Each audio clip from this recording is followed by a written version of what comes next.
Hi guys, let's talk a little bit about tempera paint. Our objectives are develop knowledge in the characteristics of tempera paint, develop skill in brush control and the medium of tempera painting. Our words worth knowing is tempera paint. Excuse my dog Frank in the background, he's sleeping.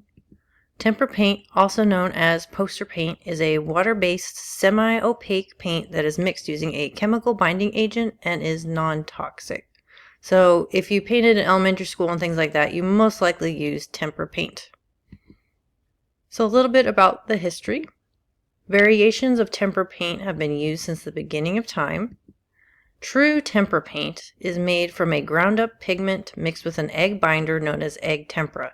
So they would find minerals, leaves, natural things that they would grind up, mix it with an egg white. I'm very much simplifying the process, and that's what they would use to create their pigments to paint with. So egg tempera was the primary medium up until the Renaissance, and that is when oil paint was created. But there are a lot of masterpieces that were painted in egg tempera. So this example, one of my favorite Renaissance paintings, The Birth of Venus by Sandro Botticelli, was painted with egg tempera. So some qualities of this paint. It's fast drying, and it has a chalky, flat, matte finish, so there's no shine to it. You dilute it with water, and it can be used on many different surfaces, so it's really versatile. Like a lot of people use it on posters, kind of things like that, not just painting artworks.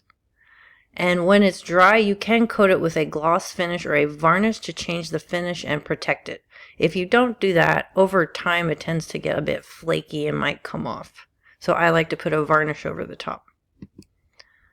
So when you are painting, there's a variety of brushes to choose from, but the specific parts of a brush are the top, which is the tuft, the little fuzzy piece. Those are the bundle of animal hairs or synthetic fibers tied together to the base.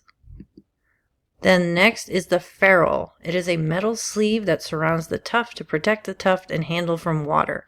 This is why it's super important not to just leave your brushes sitting in water, because it will loosen the glue and ruin the ferrule and all the bristles will fall out.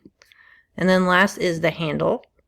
So we're using watercolor type brushes, so they're usually shorter than other types of brushes. Also on the handle it will have a number that refers to the size.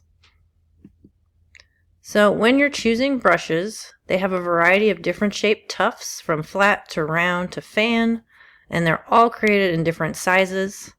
The angle that you hold your brush and the amount of pressure, so how much you're pressing on the paper, will create lines of different thickness.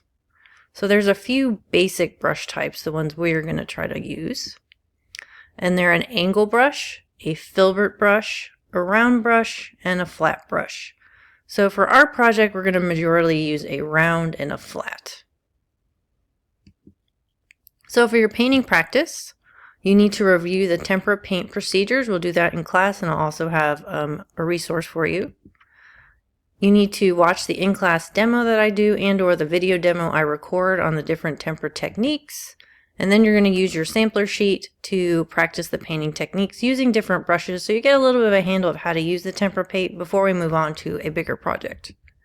And then some of the example techniques we're going to practice are called a flat stroke, using the brush tip, a flip-flop, my favorite, or it's also called a loaded brush. We're going to do a little bit of blending, a little bit of stippling that I didn't list here, and also just creating a shaded sphere. All right, can't wait to see what you do. Good job.